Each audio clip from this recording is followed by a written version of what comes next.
Good morning. Good morning. Saturday here in Key West, Florida.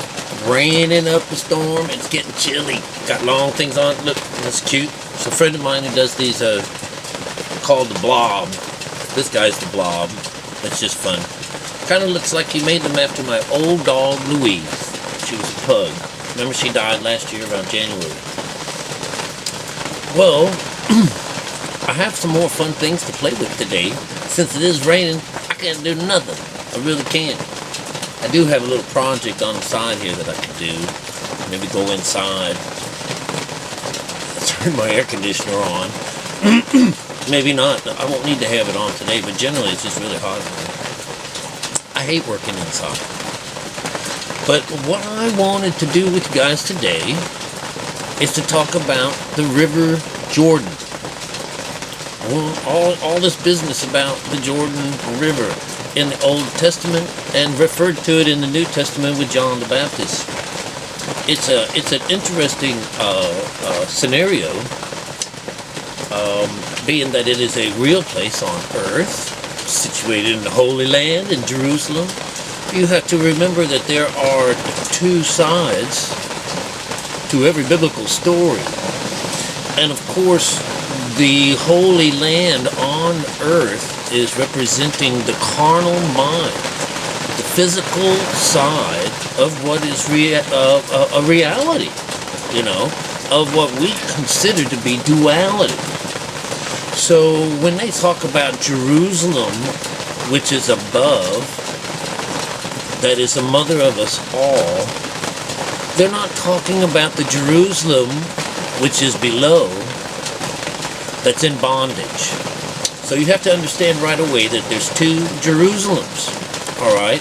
So there can be two Jordans, there can be two everything, because that's basically talking about what's physical, what is the man-made area, right? Or earth and earthly resonance. And there's also this more ethereal part of us that's representing the invisible, which would be the spirit. Alright, so when we talk about that, we know that that's represented in our Bible as the letter, alright? Not to be mentioned with the word, because we are actually the word. Like Jesus is the word, you're the word, Heaven and earth shall pass away, but my word won't, right? That's just symbolic talk. But what you're getting out of this, the Jordan River. All right, I've got my notes over here to the side because it's raining. I got a hole in my tent. I got a bucket over here catching water. All my electronics are getting dripped on. Well, that's what happens when you live outside, when you work outside. But anyway, so I got my notes over here to the other side. And what the Jordan River means is the descender. The Sea of Galilee to the Salt Sea. The salty place. And remember in Scripture that can two places serve at the same time? Can one spout put out both fresh water and salt water, or sweet, and something else, something worse, or fresh or salt? Of course, it says no, you only get one. Your spigot can only put out one. It's either going to be salt water or it's going to be fresh water. And of course, the whole point of the whole point is to show you of the two different kingdoms. Now it says here that I'm going to start off down here. It says the river, it's the river of Canaan. All right. And the Canaans, this is where the merchants and the servants are, which is, that's where you make your trade. Because this river, when you go down this river or cross this river, you trade one mind for the other mind. All right, you trade the lower aspects for higher aspects. Okay. And the way this works out, and this the way I've done a little bit of homework this morning. What it does, it says it which flows from the Sea of Galilee south to the Salted Sea. And this is in Genesis. and that number is 1310. So you would see that that's about a 4 and a 1. All right, so it's a beginning talking about worlds.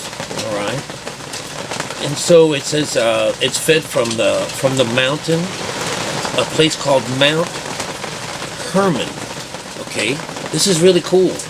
Mount Hermon and 3 springs. All right, while it also draws water from 2 tributaries. And the only one that they have listed in the book is a name called Jabbok, Jabbok, and it means to empty itself. All right. So, has anybody got an ear for any of this information that I'm giving you? That you know that the word Hermon means it's a quest to destroy. It says it's devoted to destruction. And of course, you know, Jesus descends. He comes down from heaven. This is a descent, and this idea, you know, it's also the chakras, not the chakra system, but when we pray to Jesus, we go, Our Father which art in heaven, hallowed be thy name, thy kingdom come, thy will be done on earth as it is in heaven. Give us this day our daily bread. As we go down the chakra, this is the descent of Jesus. He's coming down into hell. And the whole part of this here, he's going to, well, it's going to be neat as it shows up. But I had this word split up, you know, the verbs and all these things, everything that has to do with this is the, you know, in the Hebrew word. The very last bit of this, the name actually means, you know, it's to personalize it, the central, to show you the root. It's the root, you know, it's this brings you to the root. All right, which is the southern part, and it's to actually to have dominion over this lower part of us. All right, so as it goes, we have the this was the first one. It was first settled by Lot, and Lot means the veil. Okay, Lot is that gatekeeper. That's what this is talking about. You know, he is given it. The Lord has given this to Lot. And what happens is that his children, which are called the Ammonites and the Moabites, just two, all right? So it's the 2 sides, but look at what it does. This is, how does this work? He says, Ammonites means the son of my people, and the Moabites means of his father, all right? And what happens is they took control of the region east of Jordan. So this is, you know, the mountainous area. It's a great place. This is where we're going. Remember when Lot, you know, is saved, his wife, is a pillar of salt, and he's raped by his 2 daughters, you know, unbeknownst to him because, you know, he was out of it. He was drunk off the new wine, right, while his daughters rape him. You know, that's the, you know, it's kind of a mean way of talking about it, but the idea is this is what it means to join up with the Spirit. All right.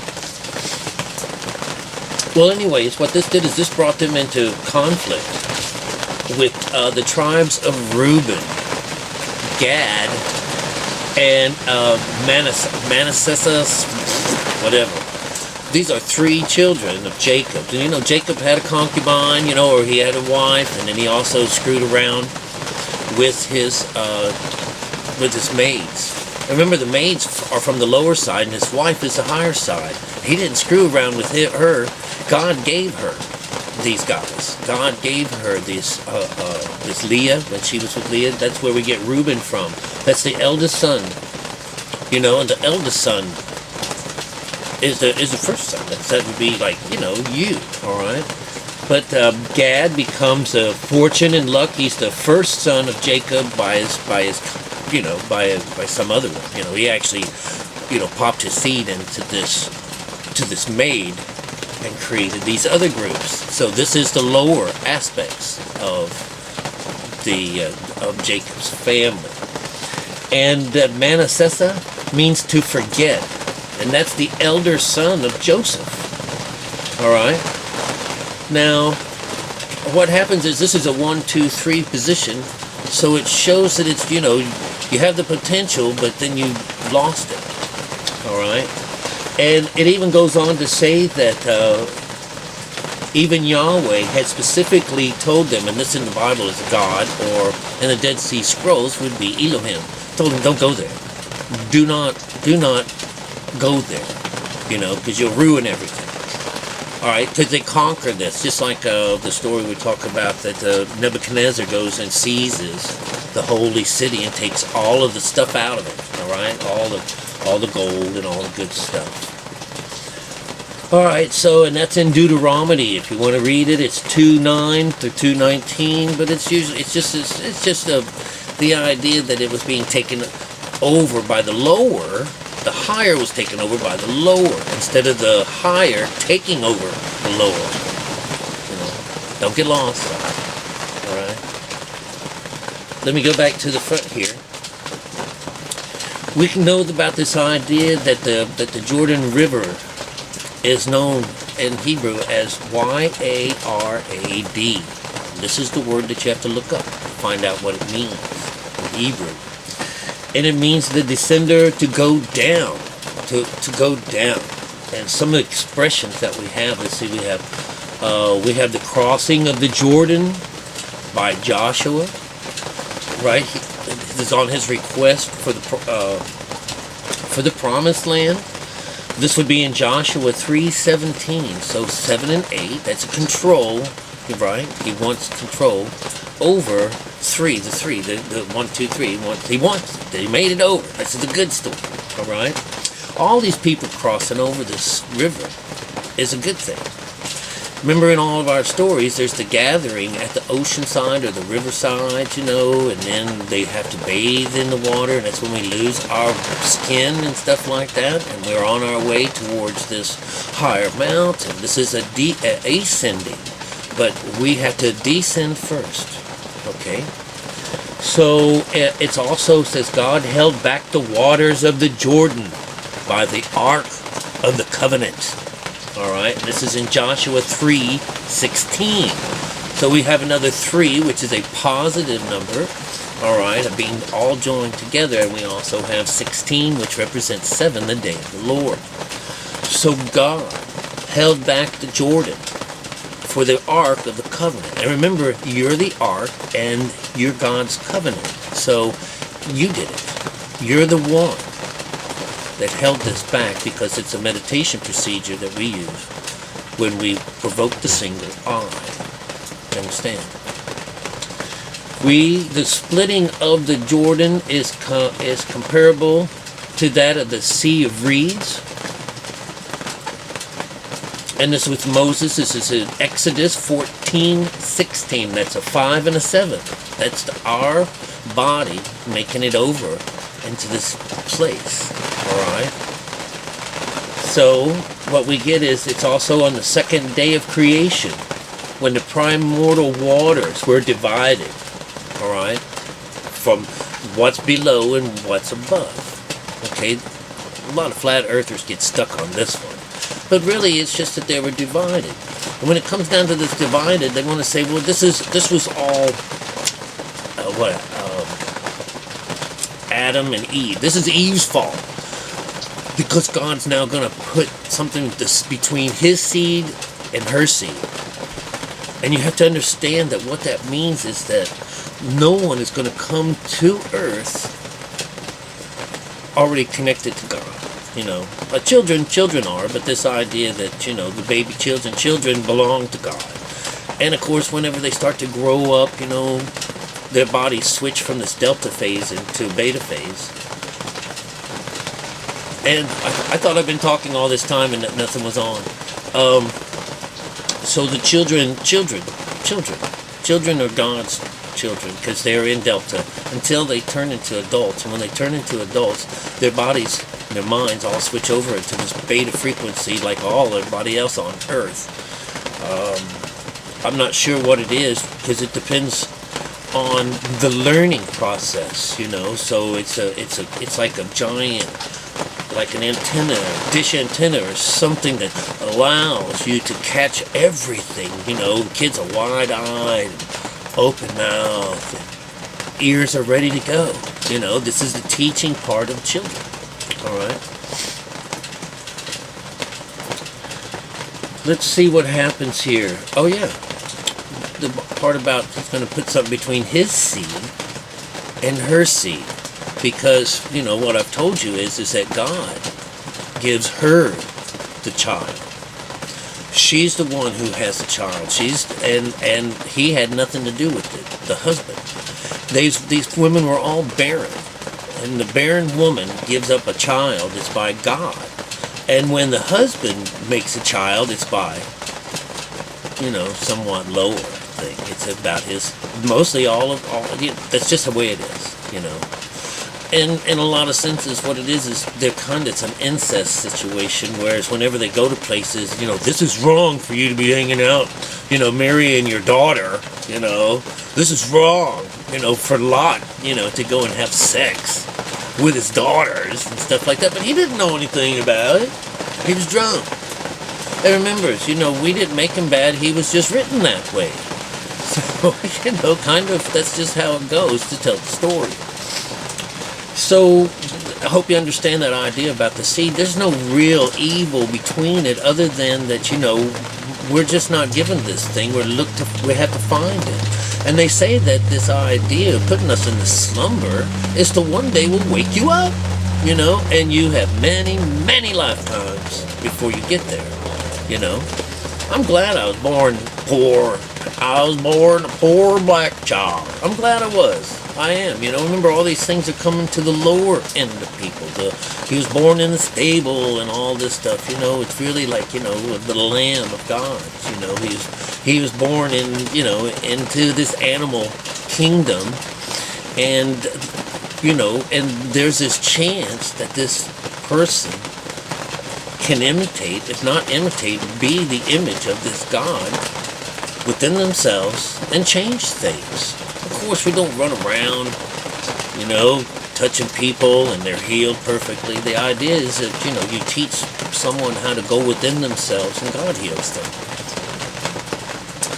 So anyways, I wanted you to know that build yourself an ark, and there's a covenant that comes right after that, because he says, I'll never destroy the earth. Again, not all at one time. One of these things, I've made the rainbow bridge for you to come up the rainbow. When you see the rainbow, you'll see that this is a covenant with man. You have to understand that there's an inside and an outside thing. You know, the outside rainbow is really beautiful, right? And it doesn't mean it's going to stop raining, you know, because it takes that. You know, the rainbow itself, maybe I should do a whole thing on the rainbow, but the rainbow is about the sunlight going through water and creating these colors, all right? And you know, it's another spiritual situation. I'm going to go and I'll hit on that next, all right, or soon, because I really don't know how it is or what it is that drives me in these directions of what I'm going to teach you next. You know, I kind of wake up in the morning and something hits me. And this one here, this morning I got up because I was listening to a guy talk about the Dead Sea Scrolls, and that he got to see the parts of Dead Sea Scrolls that are hidden from the public. And so much seemed that he had contact with the Jewish authorities who said, where did you get this? Who told you this? Where did you get this information from? Because if we could find out who that guy was, they're going to go and behead this guy, because this is wrong. But what the stories were talking about, they sounded just the Dead Sea Scrolls. They were talking about this flight that we have between Earth and heaven as you know, real life spaceships, and that we were, you know, like Ezekiel and his spaceship. It took him to Venus, the rising star, the morning star, because this is the idea that while all this terrible things was going on in wrath, you know, the persons, you know, were evacuated from Earth while all this terrible things happened, and then he's brought back down to Earth 30 days later, and he says it only seemed like moments. 3, the number 3, you know, this whole idea is when you go up there, it connects you. So he was away for 30 days, but this is the same thing as in the Vedic, you know, the Brahmanas, you know, the Indian temples with the spaceships, and they said if you want to leave Earth, you want to communicate with God, you know, with the gods, you know, you want to leave Earth. Same with Enoch, you know. I'm sorry, but you know, I don't see a living creature in these people, because it's just You know, it fits the story, and fits the story fits the code perfectly. Perfectly. Whether Ezekiel was God's being flown out, you know, he's left the building and stuff like that, you know. No, it's just he went on his trip. He went on his trip. And this is a really interesting idea that when you go within yourself, that even in those old days, they talk about spaceships. So it doesn't mean at all. I'm not going to, way back when, pre-flood, let's just say pre-flood, before, like, I think like 12,000 years ago, or something along those lines,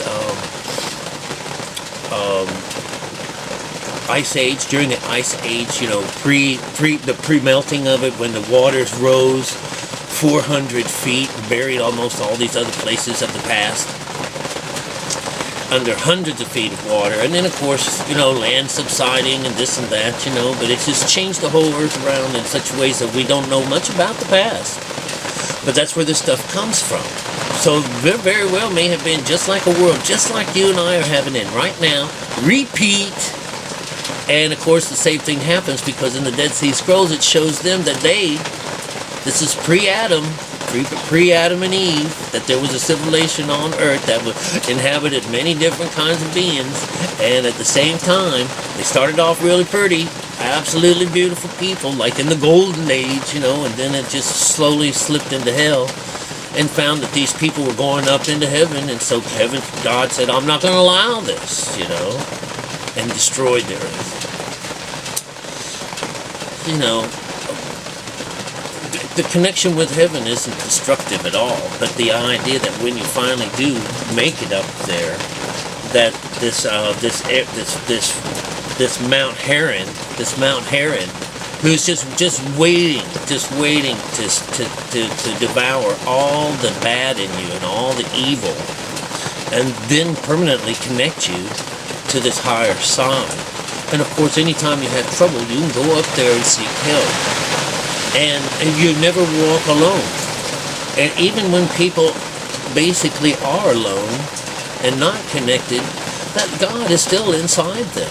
It's just neglected. And he's, you know, waiting for that one day when you open up. It's like that little Pandora's box. When are you going to open up that box?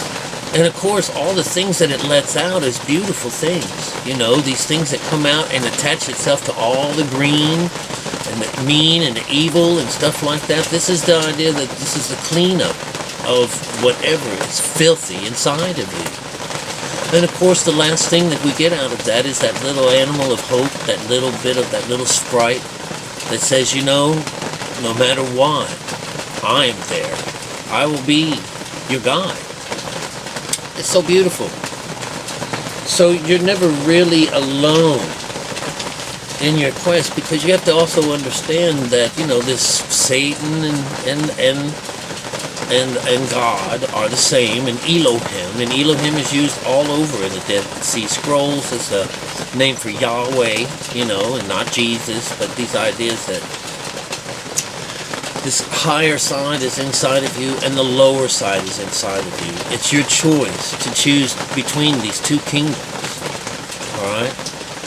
So let's see, what else do we have here? Did I already tell you that John the Baptist worked on the east side of Jordan? The word means to travel down. It's related to another verb. Alright? R-A-D-A. And what do you get out of that is to rule or to have dominion over.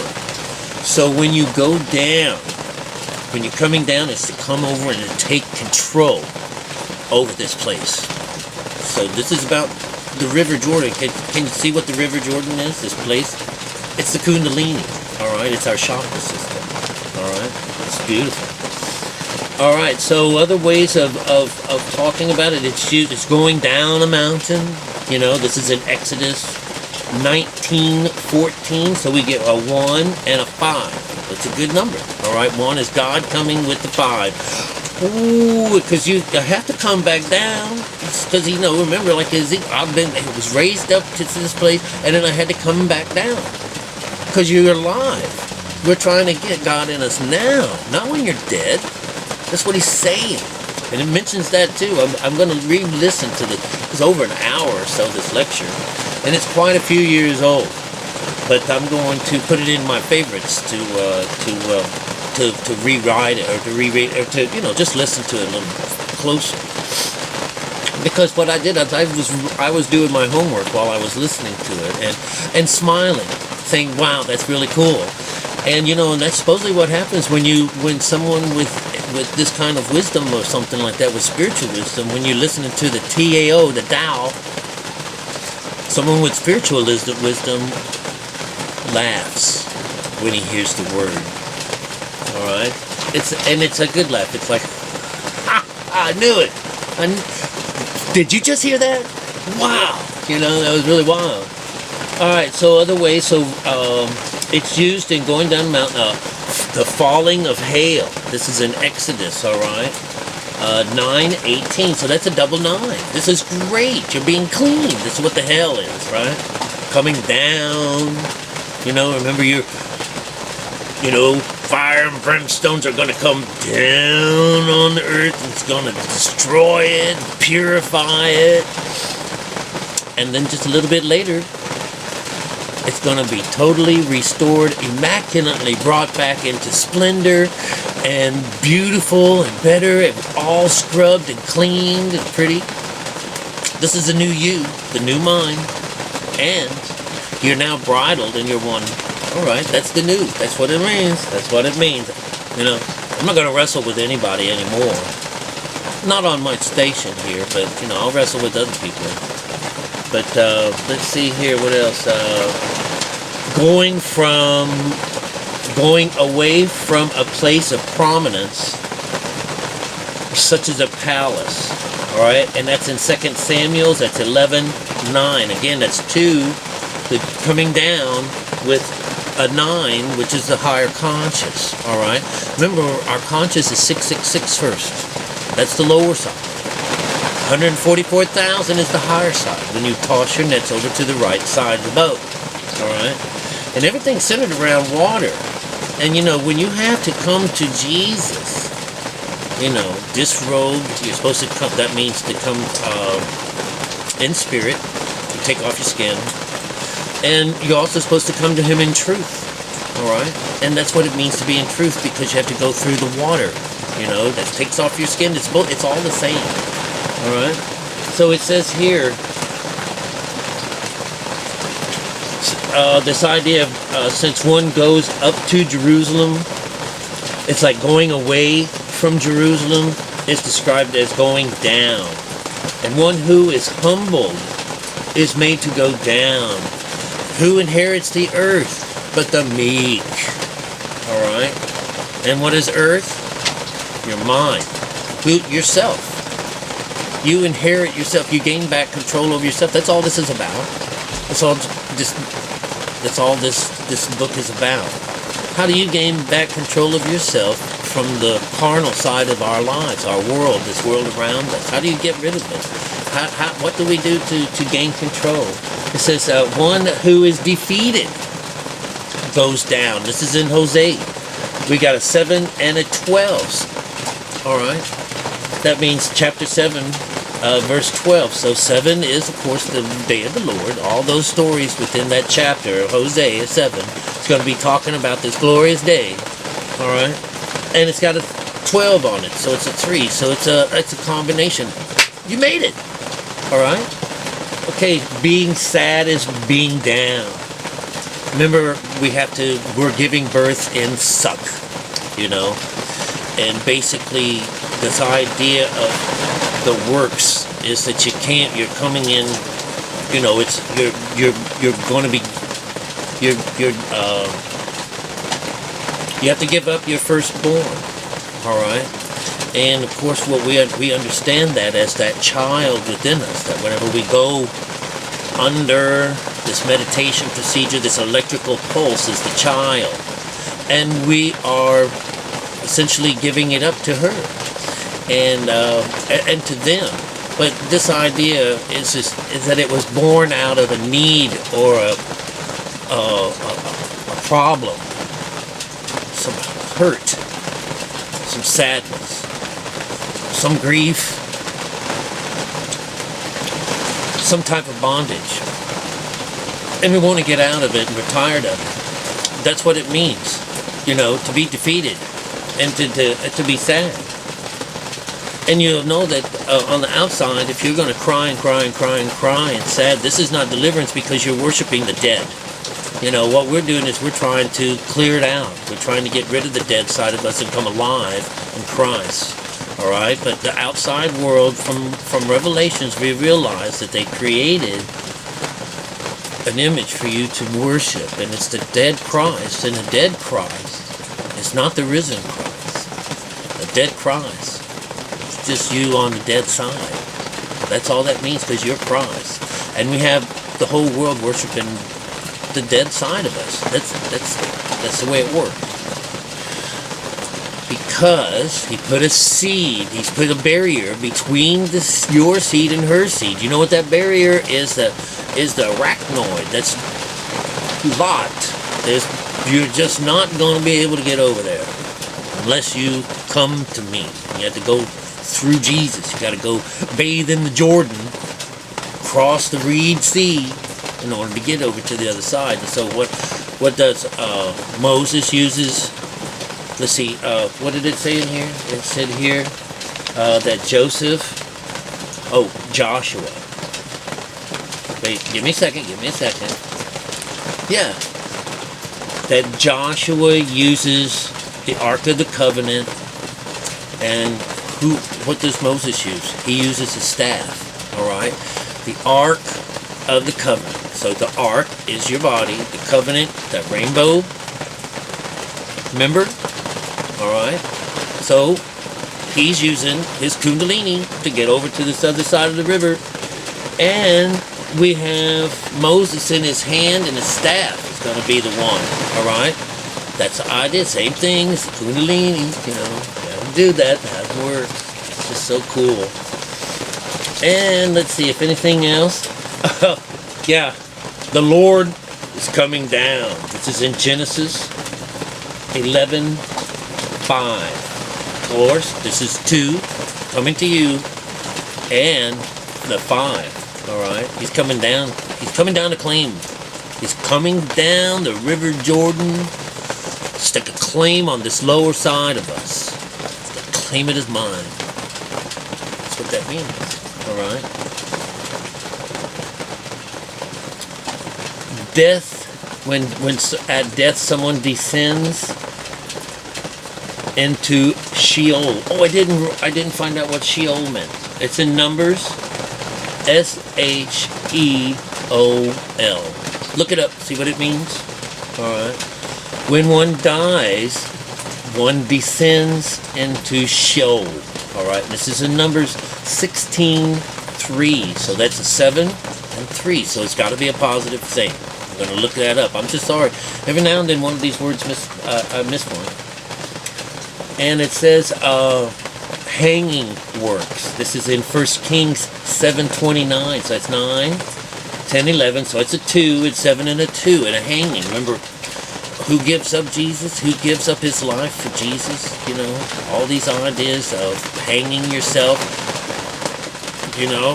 being suffocated away, and of course, in Buddha, when he gets in the Krishna stories, what happens is they take the devil and they throw him into the water. So what it is now the devil part of you has been bathed and cleaned up. It's all they claim, like when that minion guy came out, he just says, please don't take us off, don't send us away from this earth. And he said, so what he did, that means, because you can't get rid of this bad guy. He's inside of you, but they threw him in the water, he granted their wishes, so cleaned his ass up. If you're going to be staying around here, you son of a bitch, you're going to be clean, all right? Because now, he that descendeth down into this lower region becomes this old, the owner of this place, right? And it's from the high ground, right? And so what else do we have? In the prefix, the final prefix of this is the words N-U-N. None. And it has the thing, it actually personalizes the whole word. And it localizes it as the root. Alright? And that says R-O-O-T, not R-O-U-T, route. You know, but I would say it's the way. But it's showing the route is the destination for all these things. You know, I'm going to clean you out by the root. Remember that story about he had a dream. One of these guys just had a dream, and they were going to chop down the tree and shake all the leaves off the branches and lose the tree itself, you know, or the branches, cut it down, but only to the root, you know, leave that part so it can be rebuilt again. So when someone came down, you know, in his vision, he saw two holy men coming down, and they you know, spoke and said, you know, cut that tree down. And then Esau or Enoch and all those stories, what does he and his brother do? They do a lot of time clearing ground. They're chopping down trees. And they had a sister with them, and she was the medical officer. I would like to hear someone tell me that none of this makes any sense. I would love that. And then, you know, I mean, I would like for you to prove it. I would like for you to prove me that those things are real. You know, because I'm proving to you that they're not. I'm showing all these stories are actually, you know, related to what happens inside of us.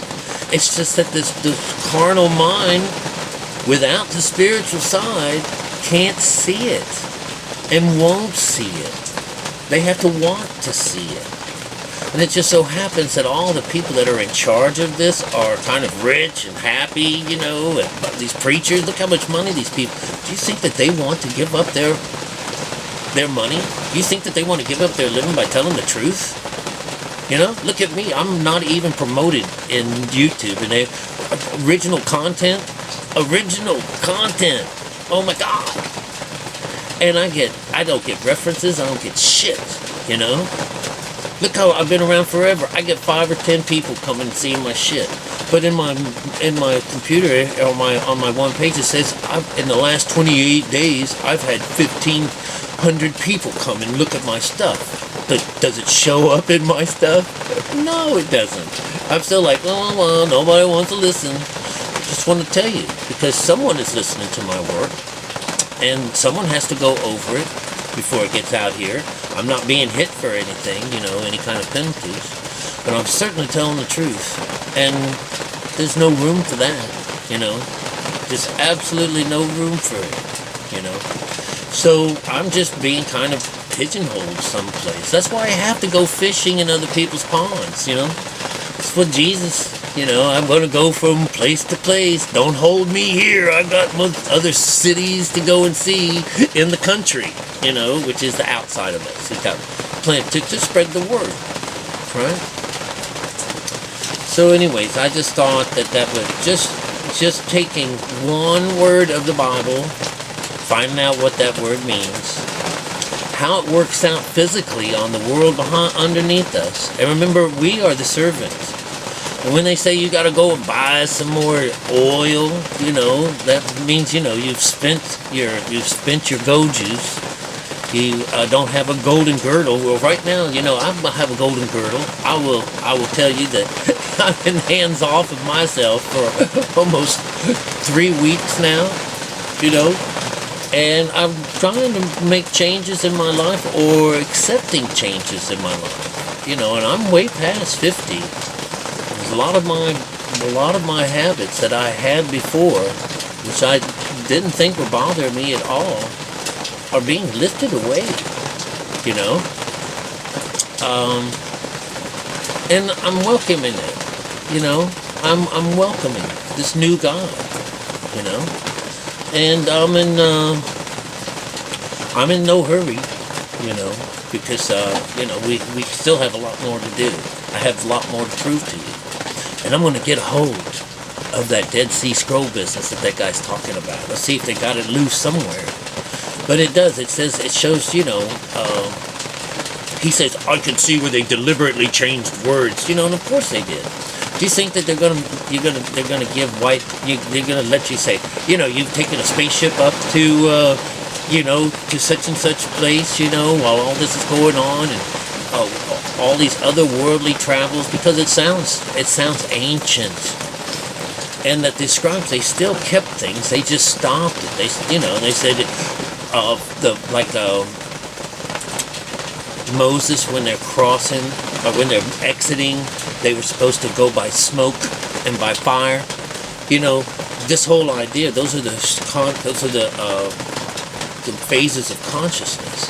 So instead of saying that they went up, and used a machine to go up in this place that created the smoke and the fire, it still was the same story. So even if they changed it in some way, it's still there. But that there has been more than 50 varieties of the Bible made, variations since then. So the word's been screwed up. But this is the original King James Bible. This is what they work off of. They work off of scripture that wasn't tainted. All right? And if they did the tainting, I haven't seen it yet. Although when it says it's the firstborn, when they say, every male that comes out, it's usually just to mean firstborn. And so that word male is that, kind of change things. The word homosexual in this book is a new word. But it's interesting that the word Galilee means circuit. All right? So when this 6,000 years ago, did they know about electricity? I'm going to say, yeah, they did, because, it's just the way it is. They knew everything. They know about the inside, and we're talking, that's demonic, that's pseudoscience. We're just a butt end of man. We are on the decline, and if you don't recognize that, well, more power to you, All right, I've had enough. Can't even believe one word. It's taken almost 40 minutes to talk about it. But boy, what that one word reveals. Alright. Thumbs up if you like this. I guess thumbs up if you understand it. I don't know. I don't get any feedback from anyone. And I guess I don't care. I'm going to stop asking for it. I'm archiving this shit whether you care about it or not. Alright? It's for those that have eyes to see and ears to hear and a heart to understand. All the rest of you can stay in hell if you like. Alright? I'm not going to be your stumbling block. Beautiful day to y'all, and I love you.